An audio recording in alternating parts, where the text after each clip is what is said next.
Well, good evening, everyone. Welcome to another edition of the the Label Music's Self-Made Sports Network's Friday Night Live series, coming to you with a very somber Saturday night edition. I'm joined as always by my boy JT. I'm Slim. JT, is your building high enough to jump off of right now? It is. It's been a tough day in our sports world. A couple of silver linings, but mostly tough. Obviously, just an embarrassing Iowa State loss. It'll be the focal point of our conversation today, but not to be completely undone is my beloved Chicago Cubs just got knocked out of the division series by of all teams, the Milwaukee Brewers. So kind of like we talked about before, I don't really follow baseball that much anymore, but still tuned in during the playoffs, and still not fun to watch the Chicago Cubs get knocked off by the Brewers in the playoffs. So yes, you had it perfect with it's a somber Saturday in the sports world. Yes, indeed. Um, well, we're gonna go ahead and get right into it here. Um, Truth be told, before we get into anything tonight, I had a decent show lined up for us. The loss kind of took all the wind out of the sails and kind of really put all enjoyment on the back burner. We did not want to do this, but we're here for you anyways because we promised a great show anyways. So we're gonna talk our way through it, talk ourselves off the ledge, talk maybe some of you guys off the ledge, hopefully, and just uh just create a safe space for all of us here. Why don't you go ahead and we'll take your instant reaction from the game today, and I'll see if I can formulate a way that I want to talk about it as you talk. Yeah, so it's def definitely one of the most embarrassing losses of the Campbell era. I guess obviously I'm not really saying that with doing a whole lot of research, and unlike some Iowa State fans, I don't necessarily have an encyclopedic memory of every Matt Campbell game. But I guess what I've been trying to do to be a little bit of an optimist, I don't know if is just realizing how many different things have had to go wrong in order for us to get to this position. I know there's a lot of heat on Taylor Mauser, on John Haycock, on Matt Campbell, on Rocco Beck, and a lot of different. There's a lot of scapegoats out there right now in Cyclones world, and but because of how many things have gone wrong, especially when it comes to injuries, and obviously today some very poor calls. I don't know. That's just me trying to reconcile things and trying to be a little bit of an optimist. Is just realizing how many things have gone wrong. I think a lot of it comes back to not having a true kicking game. Uh, I think it was Travis Hines who mentioned last week, kind of Iowa State had you know 3 or 4 possessions where typically they would have trotted Kyle Conrady out there to kick a field goal, and so that's 9 or 12 points that they could have had, and that was the difference in the Cincinnati game. And you're kind of looking at a similar situation. I missed some of the first half, but it sounded like it was kind of a similar situation where they could have probably had some field goals with Conrady. So I guess I'm rambling on a little bit, but just trying to not be too doom and gloom and just realizing how the odds are stacked against us. Now, I guess at the end of the day that it doesn't really matter because we still are where we are. I guess it's just kind of excuses making, but I I don't know, man. Like it's it's tough, man. Well, what's kind of your gut reaction on this one? Yeah, there was. I think today was maybe the first day that there was a decent amount of questionable calls from Mouse. I think for the first time, maybe being too aggressive kind of caught up to him finally. Um, still some drops in some critical positions here where they kind of really needed a catch. It looked like the throw was on target. It ends up on the ground. The running game was, I think this is probably the Sama's best game of the year. Now, obviously, his best game of the year was not in favor for a win, but I suppose you can't be too picky in that regards. You've been hoping for a run game. You got a run game today, and he just, I don't know. Like you said, it seems like the kicking game is kind of, I don't know if maybe they're in their own head about it now at this point where, they feel like they got to be more aggressive in, positions where they typically either punt or, what have you. I thought the defense did pretty well. Yeah, it's just, I don't know. This isn't a position I thought we'd be in coming into tonight, so it's kind of uncharted territory as far as what to expect from the team today. I thought they would have done a little better. I know I told you off air about somebody putting a lot of faith in the words I had to say about him this morning. We're not going to get into that just for his own sanity. But yeah, I think you kind of hit the nail on the head there. That it seems like it's a lot of head games. It almost seems like it's a psychological thing. How I think I don't know how to word this. As somebody was kind of saying it on Twitter, and I kind of agreed with it. How it's almost like they're feeling sorry for themselves, or that they're trying to overcorrect. That'd be a good way to put it. With their injury situation. Like last week, I thought we were in a position where kind of early on they were getting gashed in the running game because it seemed like that maybe they were trying to have those linebackers helping out the defensive backs without really any evidence to do so. It's like they went into the game stating with no evidence that the secondary is going to suck, and so we need to start kind of helping the secondary with the linebackers, and so and kind of getting back to and I think that's also kind of affected the offensive play calling as well, because with the kicking situation, Yes. maybe, I mean, I see all the time, talk about Taylor Mauser getting too cute, especially when we get in the red zone and things like that. So I don't know if they're putting too much pressure on themselves or thinking they need to do too much because they know that they don't have a field goal to fall back on. And the last thing I'll say before I throw it back to you is that kind of with that same psychological thread, I think this is something that Derek Duke from Iowa Everywhere kind of alluded to, and I completely agree with it. I thought Matt Campbell probably had one of his worst coach games, and I think a lot of it just stems from that awful decision to pick up that defensive pass interference flag on Ben Bramer, and it's almost like a situation where Matt Campbell was just so incensed at that call, and rightfully so, that I think it affected his decision making. Because you look at, like I said, I was working at the time, so I believe they went for it on fourth down, kind of on their own 18-yard line, and they didn't make it. And then the next possession, they're kind of around midfield, with kind of it being I think it ended up being their last offensive possession of the game, midfield, third down and 10, and they decided to call this quarterback draw, which didn't really do anything, which I think a lot of us were kind of scratching our heads at when they ran that quarterback draw on third and 10. But I think we were kind of in the back of our mind saying, oh, they're probably just trying to get a little room to go for it on fourth down. But then they punted it. And so you're looking at a situation where on their own 18-yard line, they went for it.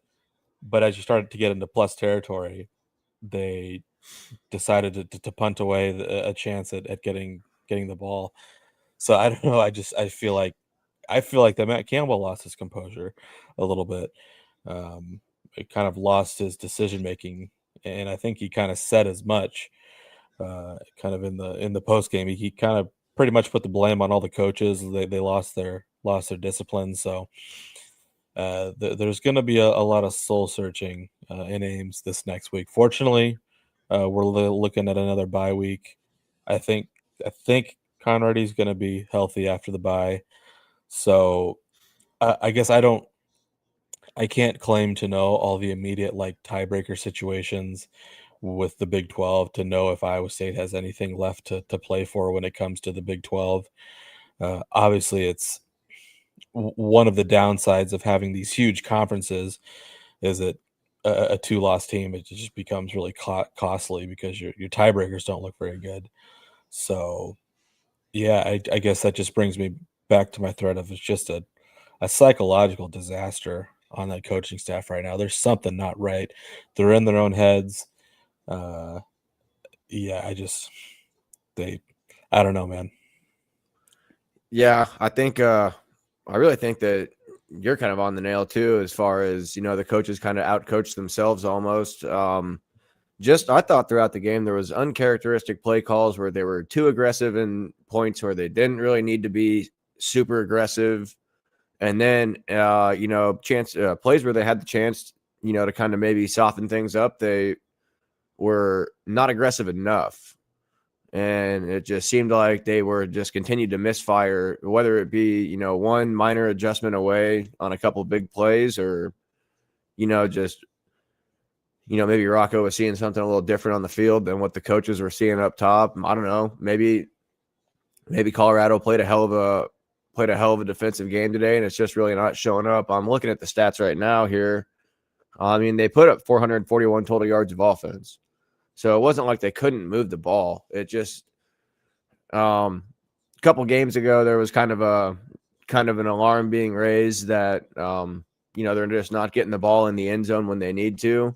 And we kind of fell back on the stat that 3 of those red zone possessions, they were at the 1 yard line and then kneeled it down at the end of the game. So like you can't take that stat into equation because that's 3 possessions right there where they don't even try to score.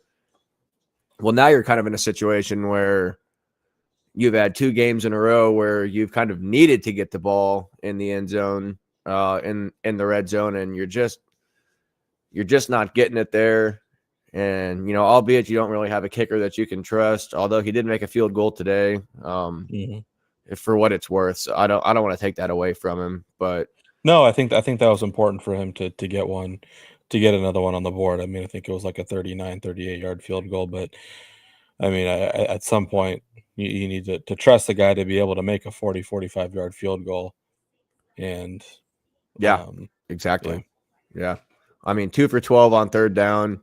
That was the real killer, was 2 for 12 on third down today. And then the penalties again. This is a team that we're not used to seeing get flagged 8-9 times a game, and we're back-to-back games now where they've had at least seven penalties.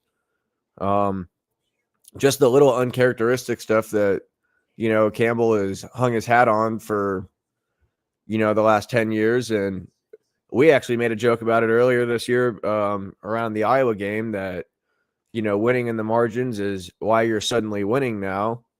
And it just kind of seems like the last 2 games that they've lost their way within the margins, and it's kind of cost them both games, losing by a score. Granted 8 points is a score and a 2-point conversion, but it's technically still a 1-score game. And then losing by 7 today. You get so late in the game and you punt and you kind of know what you're walking into when you punt, and you got to get a stop. They had a couple opportunities there on that last drive to get a stop, and it was 3rd and long, 3rd and medium a couple times, and Colorado converted both times, and that was pretty much the end of the game right there. And I'm kind of almost of the opinion that I think kind of an unsung part of not having Kyle Conrady around is that the kickoff situation has been low key atrocious. It felt like that anytime that Chase Smith or or Carson Rhodes was kicking off, that obviously it wouldn't go into the end zone. It was a very returnable kick, and they would have to bring it back with to the 40-yard line. It seemed like that Colorado was starting every possession on the 40-yard line, and that's kind of an unsung part of not having a legitimate field goal kicker. Is it just it's obviously I've never been all that confident in Iowa State's ability to cover a kick anyway, just because we're a little bit scarred in that category. But it was just it's so tough when you're having to start every possession at the 40-yard line, basically with 15, 20 yards more than you typically should be, and that's really tough on the defense. Yeah, you're That's giving up your window. Yeah, you just have no margin for error, no room to make a mistake. So And that's one other thing I want to point out. they still were kind of bend don't break today. Yeah, well, yeah. See, and that's the thing. Like, because Haycock does the bend don't break thing, you always need a little bit of room to work with. The Haycock defense doesn't always work well when it's kind of has its back against the wall like that, because really, the whole idea behind John Haycock's offense, agree with it or not, is that you just kind of allow these short to intermediate plays, kind of don't give up any big plays, and just hope that the other team makes a mistake or just doesn't get enough of those short plays put together. And like, when you're starting your possession at the 40-yard line, there's not enough time for the offense to make a mistake, because by the time you've played a little pitch and catch with them, they're already in field goal range, right? And you feel like you have your back against the wall. Yeah, and we're not trying to make an excuse for the defense, but you do kind of wonder a little bit if being without Williams and both Cooper, if that's kind of starting to weigh on him a little bit, and maybe that's why we're seeing the defense kind of move the way it is. I just don't know how you replace those two guys. And I don't know if it necessarily leads to the way the entire defense plays, but it's for sure having a factor on, what you're willing to do and who you're willing to kind of put on an island. There was that 70-yard touchdown pass today. Right, that's what I was gonna say. Like, that this was the first that there was the Cincinnati game. I thought that the secondary played fine, but Yes. This game there was finally some evidence of some cracking there.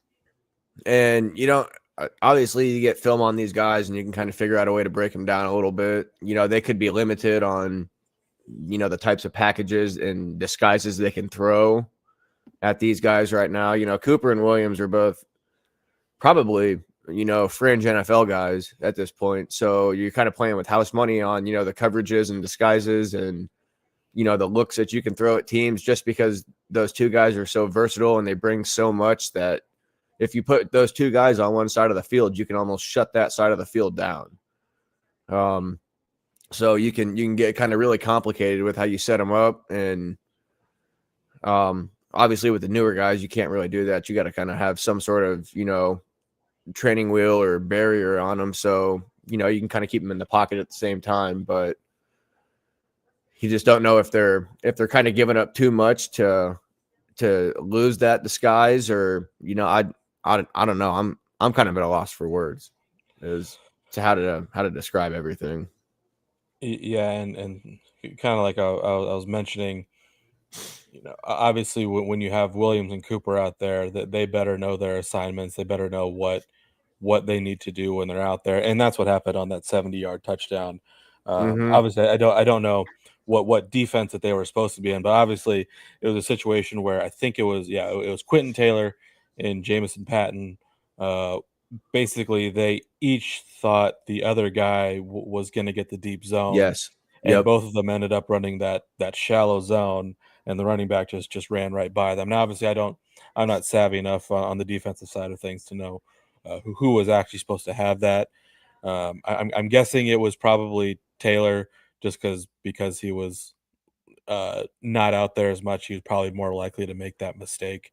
But obviously, I don't know. That's something that John Haycock will have to answer to. But like and like I kind of alluded to it, it's not just the secondary. I really don't think that the secondary has played all that bad.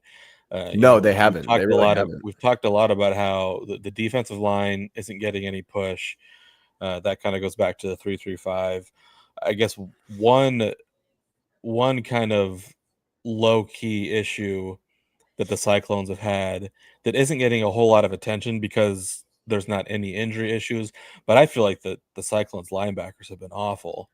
They Yeah, haven't been stopping the run at all.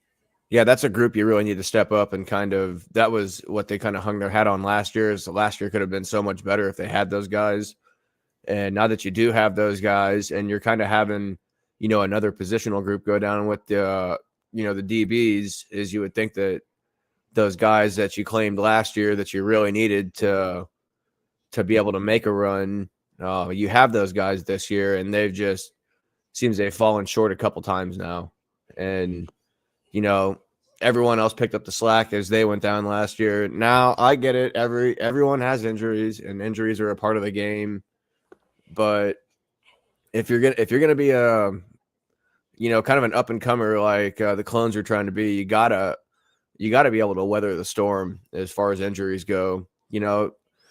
We've said it a million times. Everyone else that has ever breathed anything has always talked about, everyone has injuries, and we can go through, the little cliche statements or whatnot.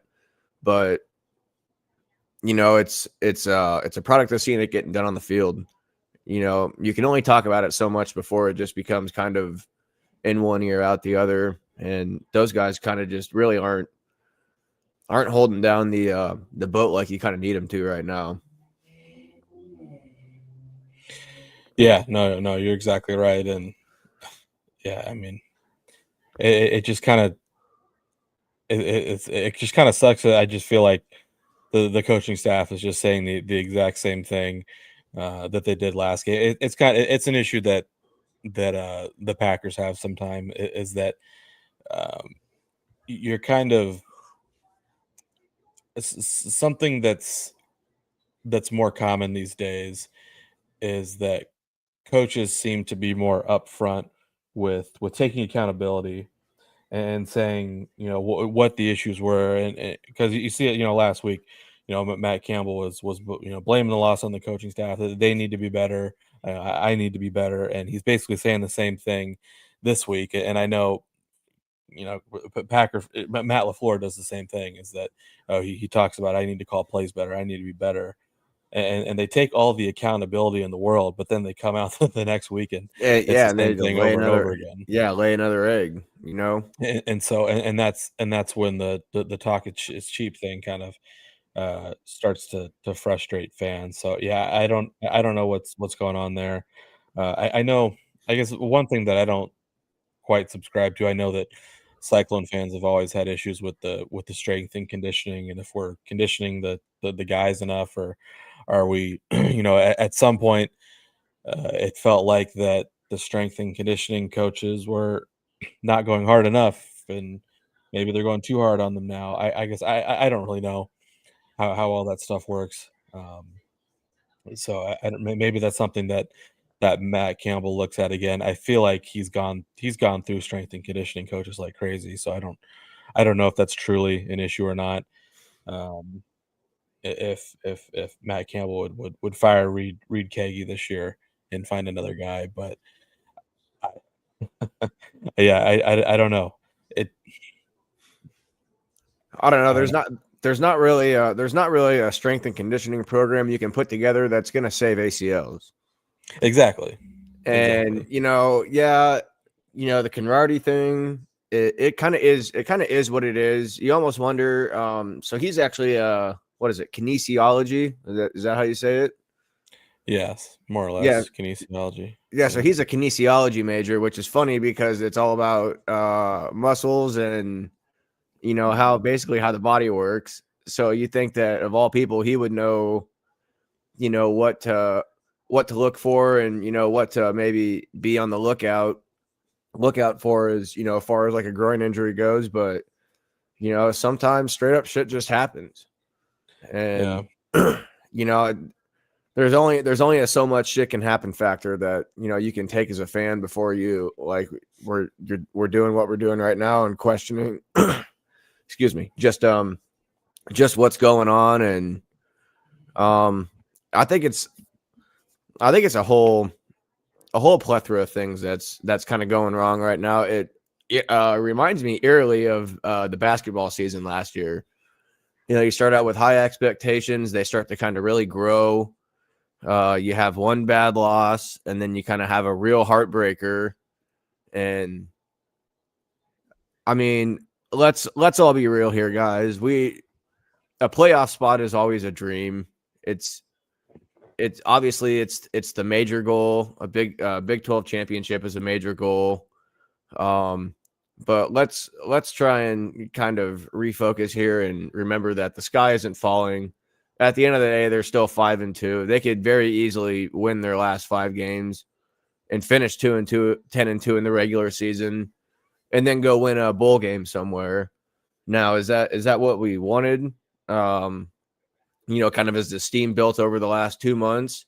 No, but I would much rather take a 5-2 over a 2-5 with a couple what ifs at this point. And they really are about 3 plays away from being 2-5 rather than 5-2. So is as much as we want to be upset for having expectations, which is great, don't get me wrong. I think it's also kind of important to kind of ground yourself out a little bit and come back to reality a little bit with the overall thoughts on where they're at.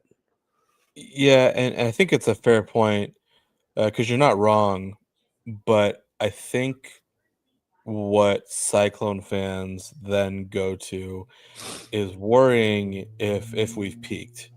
Yes. It kind of feels like we've had kind of 2 or 3 similar seasons like this where they've really gone into the season either with a lot of steam or have gained a lot of steam, where it seems like that they could really make something happen, and then they just completely shit the bed, and then they have to settle for some mediocre bowl game. and Yep. and I think that's when Cyclone fans start to get scared on if this team is peaked. um Something that I don't know if we want to get into at this point is, could is Matt Campbell able to do anything more at Iowa State, and could that lead him to want to find opportunities elsewhere?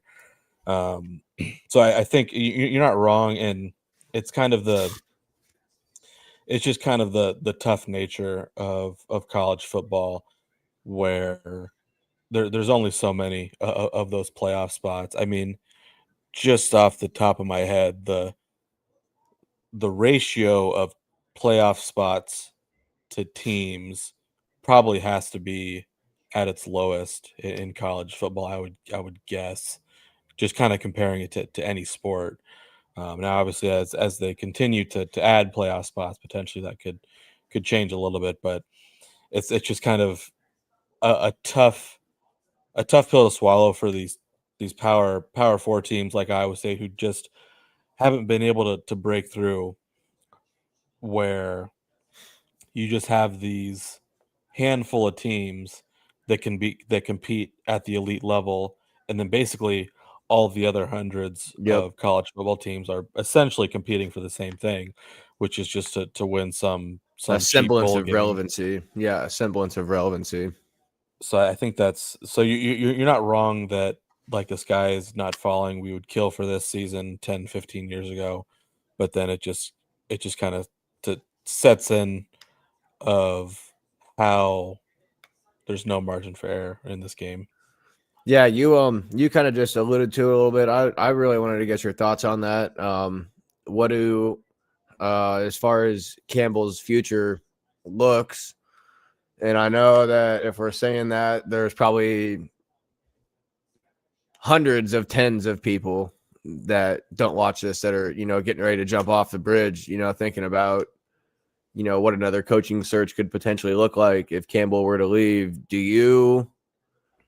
What do you think the move is from here as far as, Campbell looking at his own career, as far as, the Cyclones looking to is taking that next step and becoming a potential playoff team? Is that always going to be something that's just outside of the doorstep, or do you think that's a leap that's possible to make? Do you see a path to that, or do you kind of like you said, are they just always going to be that team that is just kind of one step away? Yeah, so I mean, and obviously I'll say like I'm sure that Matt Campbell and his family love Ames. I don't have any reason to believe otherwise, and everything that I'm saying here is just kind of nervous speculation on my end. None of it is sourced. Um, but certainly it seems like there's going to be some jobs opening up that you feel like that Matt Campbell uh, could be interested in. Obviously, it looks like that Wisconsin is probably going to open up. One that people will talk about that I don't quite see the vision is Penn State. First, Penn State's gonna have to pay a shitload of money to fire James Franklin. I think they'd have to I think they'll do pony it. up about You think they're going to pay $50 million to fire I that think guy? I they're mean, going to maybe do you're it. right. Maybe you're right. I But mean, I they guess just they just I don't. dropped their third straight game today. Yeah, no, you're right. So I don't know. Maybe Matt Campbell's interested in Penn State, but one thing I was talking to one of my coworkers the other day. I wasn't picking up what he was putting down first, but then I thought a little bit harder about it, and it's a situation where there's probably gonna be definitely one, if not two, high profile jobs opening up in the state of Florida, and I wonder if because obviously Rocco Beck is from Florida, and I just kind of I'm concerned that Matt Campbell will kind of look in the mirror and state, I've done about all I can do at Iowa State. I have one of the most talented cores I've ever had. So before these guys graduate, let me use the final seasons of eligibility of guys like Jeremiah Cooper and Rocco Becht and Ben Bramer, kind of planting seeds somewhere else, like in Gainesville or in Tallahassee. So, or obviously he could do that same thing in at Penn State or in Madison, Wisconsin. So, I think that's kind of where my concern comes from, is that certainly Matt Campbell himself, his stock has been higher. This wouldn't be Matt Campbell selling high on himself alone, but if you look at the total package that he'd be bringing along, it's probably the most valuable that total package has been in a while, and that could influence his decision to go elsewhere. Now, obviously, the other thing that I think sometimes people forget is that these other schools have to want him too. Right. Um, kind of like I just said, he's maybe not quite as sexy as he used to be. Where I could see a team like Penn State or Florida wanting to go after some other guys first. I know you hear a lot about Florida might try to go after Lane Kiffin. And then, I mean, it's a situation where I think if Luke Fickell got fired in Madison, I think Campbell would probably be pretty high on the list. Although Matt Campbell is a very similar coach and just kind of very similar peripherals to Luke Fickell. So, I mean, maybe there's a possibility that they don't want to go down that road again. Very Uh, similar coach speak too between the two yes, guys. and kind of both. Not that it really matters. They're both Ohio guys. Both um, just kind of similar, like you said, kind of coach speak guys. So that it kind of gets back into the other teams do have to want him. So I don't know, that's kind of my brain dump on the situation where sure Matt Campbell himself has been sexier, but there's with how portable these players are, there's a core here that could move somewhere else. I don't know what your thoughts are on that. Well, you just unlocked a new fear for me. I Yeah, that's what I figured. hadn't really put too much thought into the old maybe this is it and this is kind of as good as it's gonna be. Me of all people, I always try to see the better of the situation and try to enjoy the moment just from what we've seen growing up between. I was surprised you wanted to go. I was more than willing to save this conversation for January, but it seemed No, like you I wanted to mean go there. So let's go ahead and get into it now so we can prepare ourselves for when we hit the brick wall. I'd rather at least get dangle from the edge before we have to just jump straight from the top floor of the building. Maybe we can crawl our way down to the bottom throughout the season. And obviously, there's still 5 games left to go. There's still a lot of football to be played.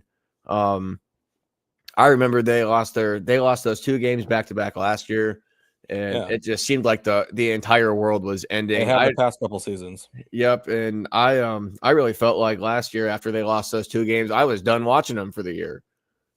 And it's something to be said about having football to watch in November that matters. And they just kind of happened to reel those last 3 wins off to get to 10-2.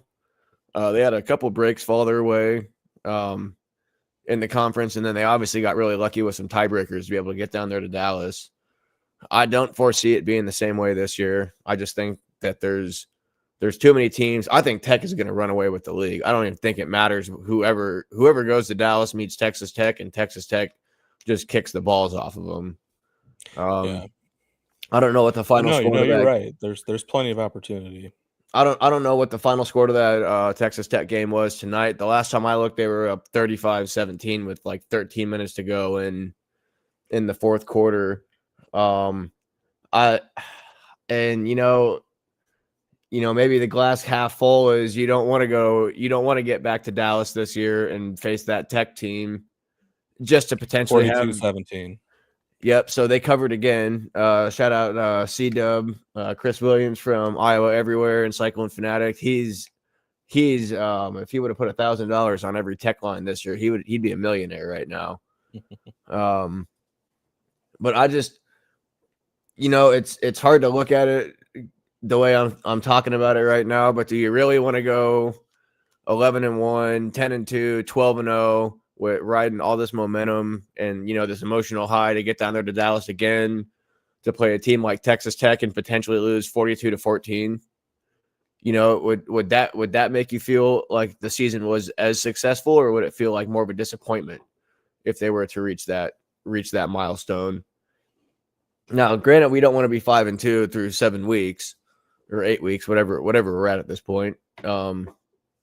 But like I said, I'm trying to be positive about it. Normally in the past, I've been a horrible person to be around after losses. Last week I ended up sleeping the rest of the day after the game.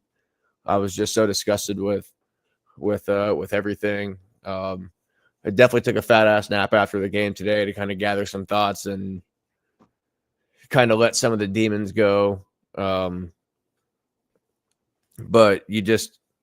I don't know. I don't want to get into too much of a tangent. I think the ceiling's still high, the sky's still high.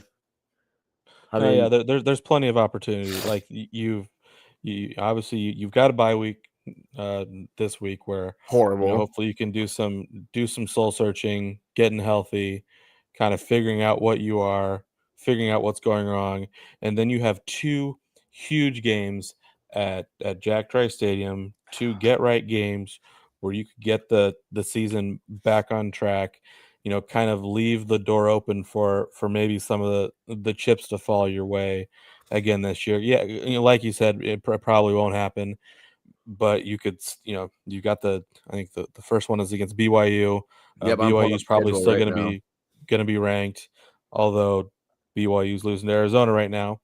And then you have another ranked team, Arizona State, who's losing to Utah right now, but let's forget that's going on. You could have two very talented Big 12 teams. Well, you are going to have two very I was talented going to say Big 12 that teams. a Maybe loss they're today for ranked. those two teams doesn't really change the fact that they're good teams. I think No, it all could three of change the these fact that teams they're are the ranked. same. Yes. Yeah. Yeah. It's I don't foresee either of these three teams being if they all lose, none of them will be ranked. no. Because that's just how it is in the Big 12 anymore. You lose a football game, you're good luck if you're ranked next week.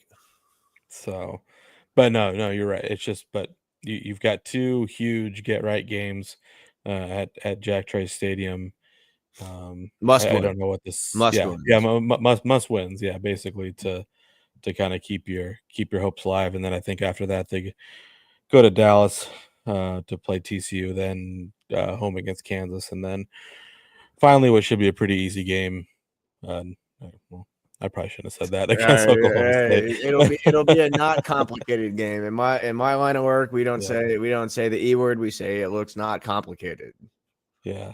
No, and hopefully I'm kind of glad that Oklahoma State has gotten the Gundy stuff out of the way, where hopefully a lot of the interim coach devil magic has already been worked out by then, and they're kind of moving on. But I guess I'm getting a little too ahead of myself. Getting back to my original point, there's two huge games, BYU and Arizona State back to Three back huge after games, really. I mean, you're looking at BYU, Arizona State, and TCU back to back to back. You know, you were hoping to get out of these road games, you know, maybe 1-1. I think all year that, you know, I think the money and the wisdom was always on they were going to split these road games, these two road games back to back that they had. You know, they at least go 1-1. And you get obviously, well, you get the nightmare scenario because there's only three scenarios: you either win both, you split, or you lose two. Mm-hmm. There kind of really is no moral victories in that, and you lose both of them, and you lose both games in wildly different fashions, and both of them are disappointing. You know, you kind of alluded to the pass interference that was picked up on Bramer. Yeah, let's talk about that. I think that was probably the right call. Really? Yeah, it was pass interference, but that defender that intercepted that pass, that ball was never getting to Bramer anyways. I think that was a big factor that led them to pick it up.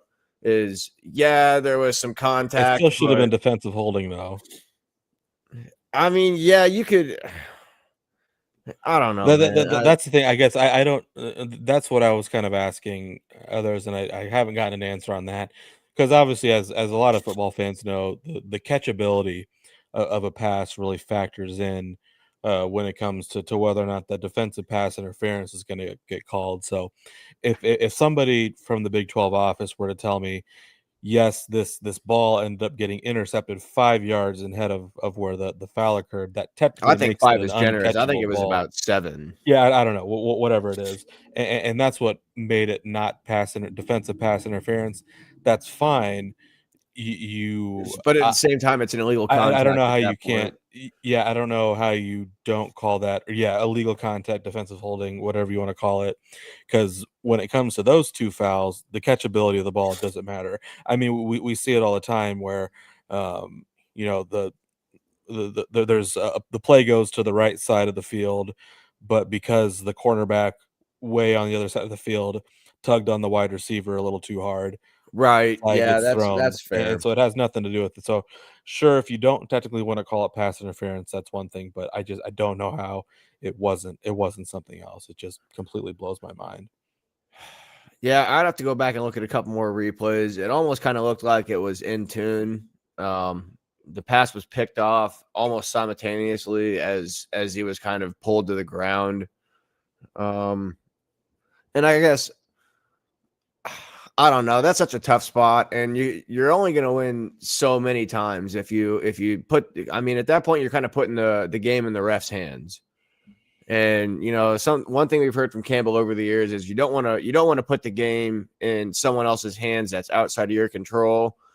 And I feel like if that's kind of what you're really falling on as a Cyclone fan today, that you're doing exactly what, you know, Campbell says they don't want to do, which is you're putting the loss in the ref's hands. You know, granted, it's not on the level that it was in 2020 against OU.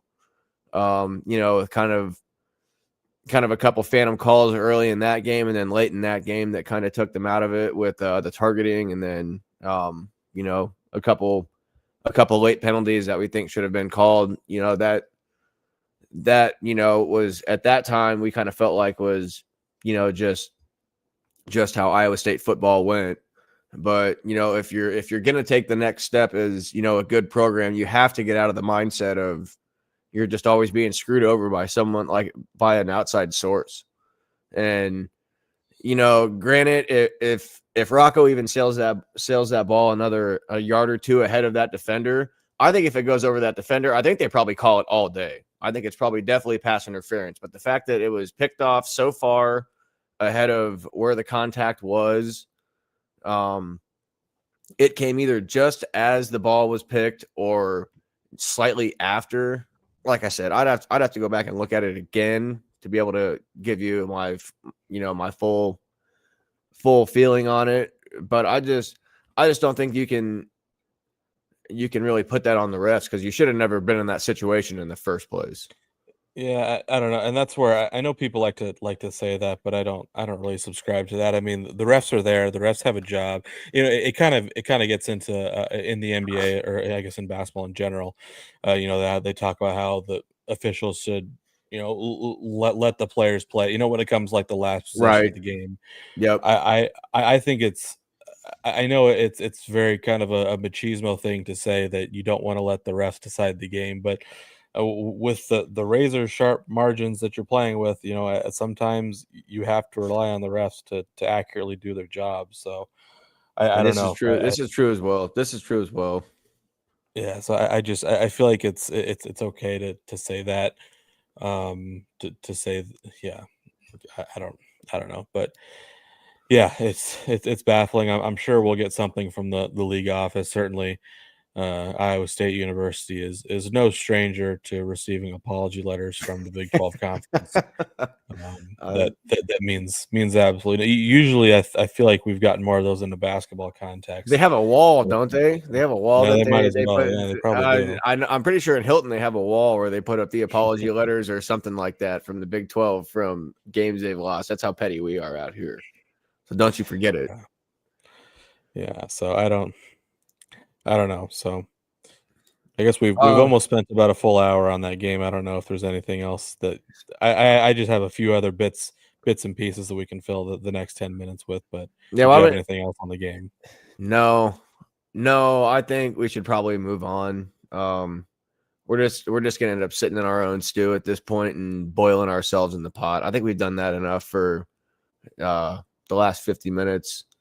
Um, I'll be honest with you, I feel a lot better after kind of talking out loud about it Yeah. over the last hour or so. I feel like I can move on with my night once I get off of here, and I don't have to hang on it too much. I guess I'll end with this real quick before we move on.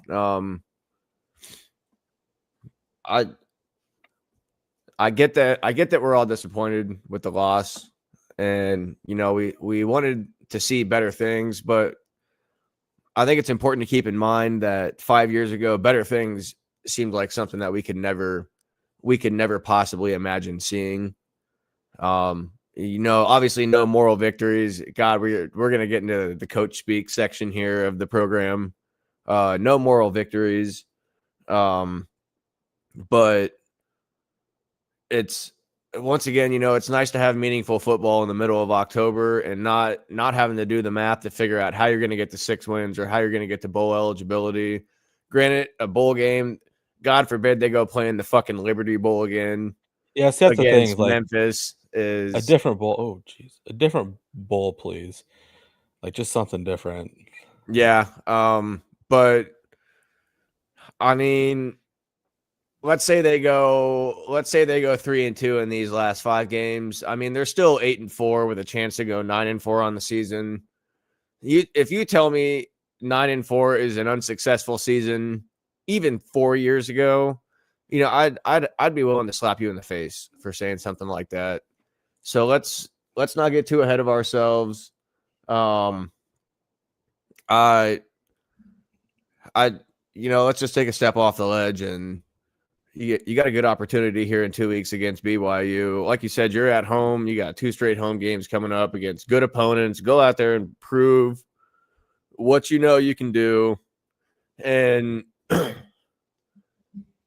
I mean, they after their 2 losses last year, we almost canceled our rooms in Dallas.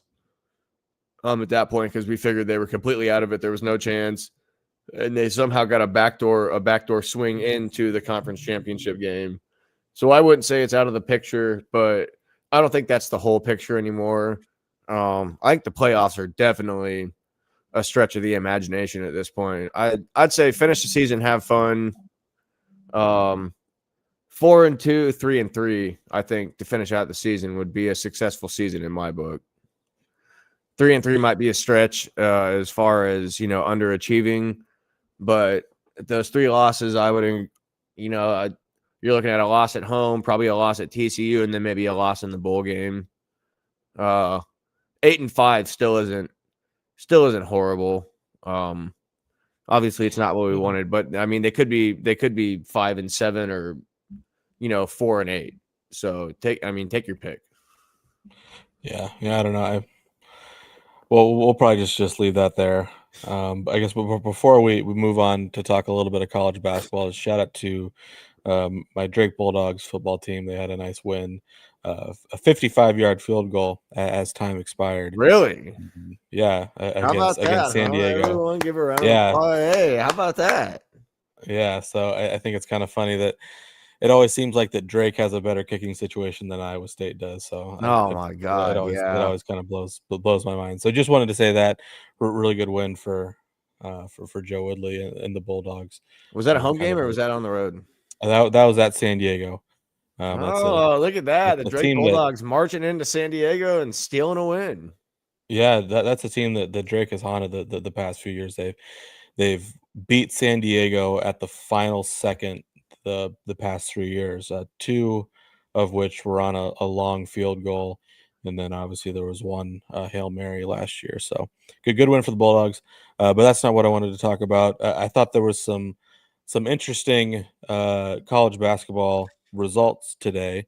We're starting to see it's kind of secret scrimmage or not secret scrimmage or exhibition season. Oh, was that today? Depending on what's going on.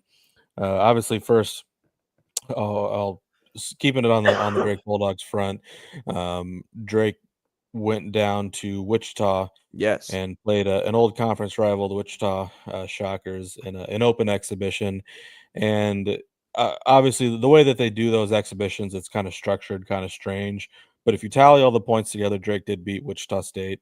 It sounds like. Whoa, hold on. What do you mean tally all the points together? Tell me.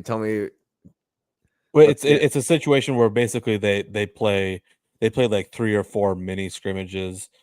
Really? And for some reason they reset the score, but I don't see why you can't just tally all the points together. And basically Drake beat Wichita State, and so I thought that was really encouraging. Obviously Wichita State is historically a strong team, and it sounds like that they look pretty good. That Drake looked pretty good. Jalen Quinn is looking like he's going to be a good floor general for the Bulldogs. It sounds like he was probably one of the most outstanding performers. So, but what I think is really interesting is going to a secret scrimmage.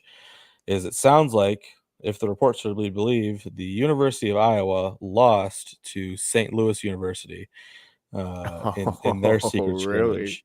Really? They lost, I think it was by about 20, 30 points to St. Louis. Obviously, for those that know the background there, know that that's a very interesting coaching matchup. That's Josh Schertz against Ben McCollum, who are longtime Division II rivals. Those 2 guys, when Josh Schertz was at Lincoln Memorial University, and of course Ben McCollum was at Northwest Missouri State. They were kind of the 2 of the D2 powerhouses before each of them made pretty quick stops at the mid-major level. Obviously, Josh Schertz playing or coaching at Indiana State, kind of reviving that program before moving on to St. Louis University. Then, of course, Ben McCollum had his 1 year at Drake before moving on to Iowa. So I I keep telling folks I think it's going to be really interesting to see what the University of Iowa men's basketball team looks like. I just I Are don't see the talent there to be a Big Ten team. are you buying the Bennett Sturts All-American hype? I've seen a bunch of lists come out over the past week or so, putting him as like the number 2 college player. I mean, he certainly deserves it based on Based on his year merit, at Drake. yes. Yeah, Yes. but based on merit. But there's a couple of things that I'm certainly concerned about.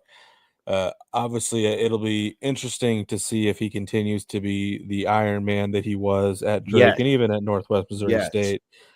Basically, he never came out. He was just 40 minutes all the time, every single Yes. game. I just I feel he's not the strongest guy. He's not. He's a little wiry. Looks like maybe he's filled out a little bit this year, but I just don't know if he's going to be able to take those beatings at the Big Ten level and continue to be healthy. So, like you said, on merit, that's fine, and I certainly don't wish him any ill will.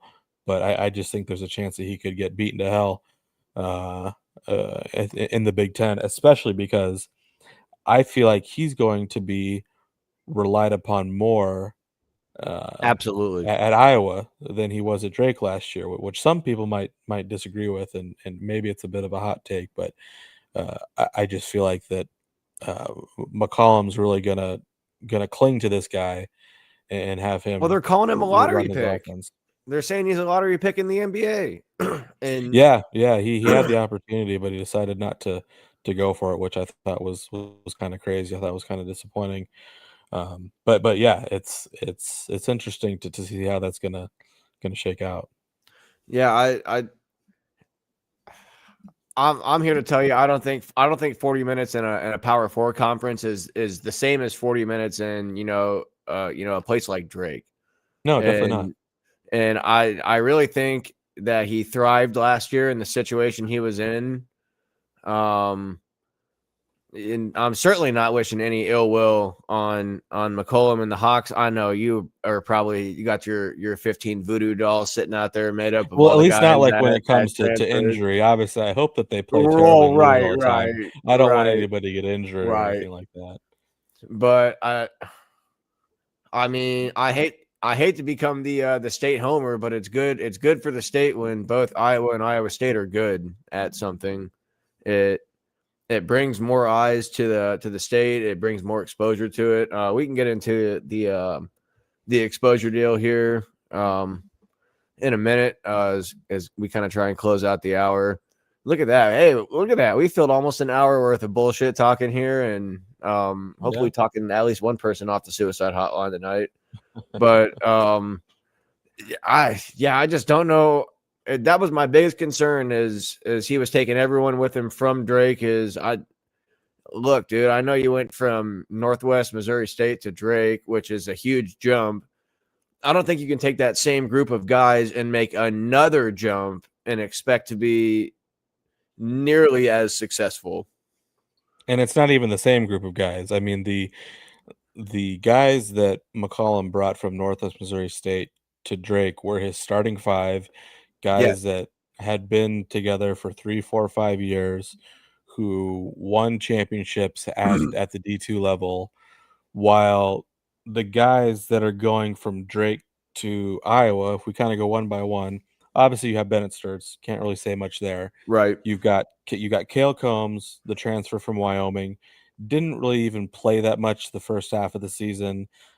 He was kind of the backup point guard to Bennett Sturts, and as we just talked about, being the backup to point guard to Bennett Sturts doesn't really result in a whole lot of You're playing time. going to see maybe Uh, 30 seconds on the floor if that's your position.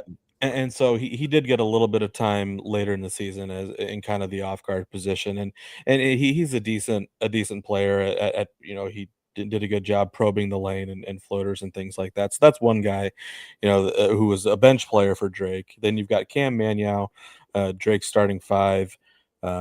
certainly an undersized 5-man. I just don't see how he's going to continue to be a 5-man at the Big Ten Yeah, level. that's another thing is the 5 spot in the majors, the mid majors and the majors is two different positions. You know, you can be a 6'8" center at, you know, a place like Missouri State or Drake, but you can't be a Draymond. There's only so many Draymond Greens in the world that can compete in, you know, one of the big fives in basketball.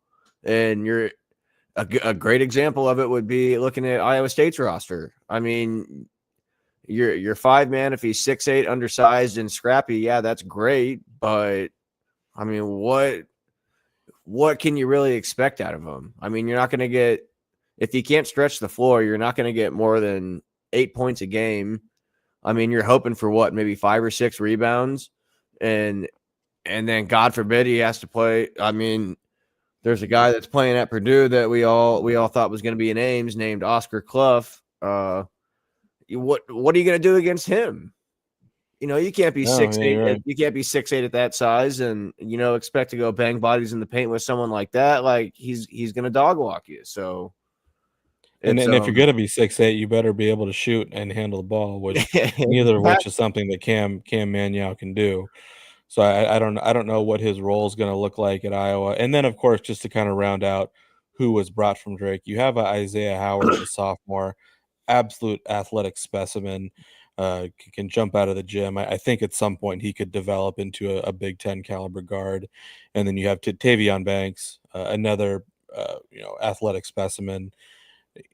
Maybe he could do some damage at the Big Ten level. So like I said, the 5 that was brought from Northwest Missouri State to Drake is not the same 5 that is going from Drake to the University of Iowa. So I mean, and I know that they brought in some decent pieces besides those guys. They got the big guy from Robert Morris, who I think is going to be their starting 5, and they got that Brendan Housen kid from Kansas State who sounds like is a pretty good shooter. So I don't think McCollum's going to rely on his Drake guys.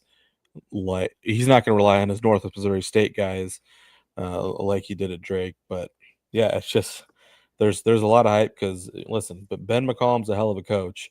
He is an yeah, absolute but that genius. only He's a madman. But at some point, the Jimmies and the Joes do matter. And exactly. one thing that Ben McCollum has not yet shown he could do is recruit at even the mid-major level because he was only there for 1 year. He hasn't shown that he can recruit it, I guess, at the D1 level. Ben McCollum has not proven that he can recruit at the D1 level. Can he? Probably, Maybe. but I mean, he hasn't shown it. we don't know. We don't I don't know. know. We don't know. He hasn't shown it yet. So, and that's why I know I'm very biased, but that's why I thought it would have been a good idea for him to hang back at Drake for a few years. But I understand University of Iowa was the dream job, so I guess I can't really fault him too much. But And time is money, baby. Time is money. You know that yeah, if that Iowa job and money opens is up money. last year, it's money is definitely money. And the Iowa job just kind of happened to open up at.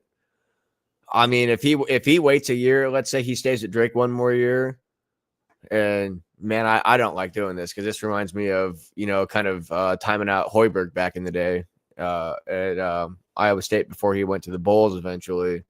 You know, how many years do you survive? And I guess we were just talked about it with Campbell too. How many years do you survive? He's interested. He's at least talked to him before, you know, a talk to him turns into have a sit down meeting, have a phone call, and then, you know, have a contract worked out. You know, I think Hoiberg said no to NBA teams for 3 years before he finally made the jump because, you know, they just kept getting better and better. I hate to get back into football, but if let's say the Clones finish 4-1 in the regular season and they win a bowl game and they go 10-3, is like you said, is that time for him to jump ship?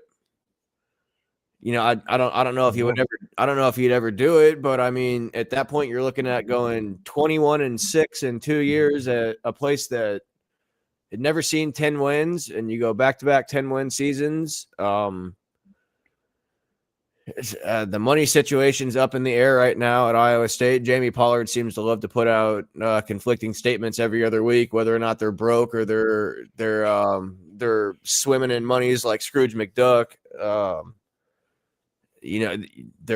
They're building all this stuff, and then they're putting plans on hold because they don't have the money, but they've invested so much money, and it seems like there's money coming in every day from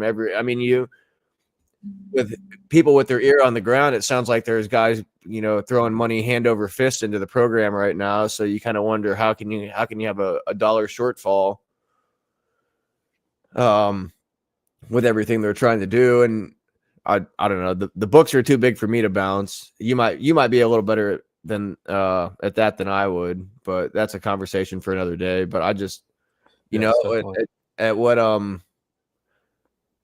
man, at what point do you sell high? And did McCollum sell at his highest peak? And maybe. I mean, I guess we're gonna find out here. We are. Maybe I think Iowa State's first scrimmage is it probably next Friday, or is it the Friday after? Is it? I can't. Their first official game's on November 4th, right? Yeah, I think so. Correct. The 4th or the 3rd. Might be the 3rd. They play a couple nobodies, and then they have that game that you and I are planning on traveling up to. Which we can go ahead and book that now. Actually, okay, we can. Okay, I'm glad that I kind of thought about that. As soon as we get off the air here, I'll start looking at tickets, and I'll Iowa State plays next Friday. Yep, I'll put my request in. Oh, next Friday is when they play each other. It's when they come to Omaha. Yeah. Oh, in Omaha. Good thing I don't have. Do you think I can get media credits or credentials? Probably not. I'd report live from the scene if we could do that. Yeah. All right. So I think I'm gonna go ahead and deploy the landing gear, land the plane. Yep. Let's go ahead. Just with one quick shout out.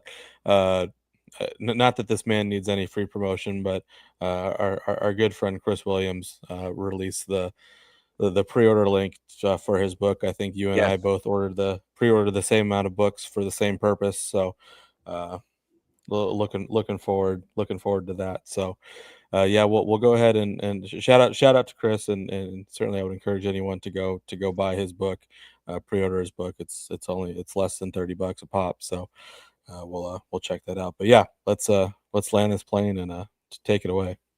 Yep. All right. Well, you heard the man. Go buy the damn book. Read about 20 years of heartbreak from an insider's perspective. I can't wait for it personally. I'm sure you can't. Sure. I'm sure our dads can't either. So it should be. I'm excited for it. I'm hoping it comes as soon as it does.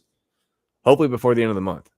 But for the Self-Made Sports Network, as always, we're brought to you by Hybrid Promotions. Shout out to Hybrid. Shout out to my boy Spencer. Shout out to Young Bakes, Victor Baker, CEO of Self-Made the Label Music. This is the Friday Night Live series coming to you from a very somber Saturday night. To recap again, Iowa State goes down 24-17 to Colorado in Colorado. Hoping to come back a couple weeks, take a bye. We won't take a bye. We took our bye a couple weeks ago. So we will be back with you next week. As always, I am Slim, joined by JT. Why don't you guys go out and have yourself a night? Good night.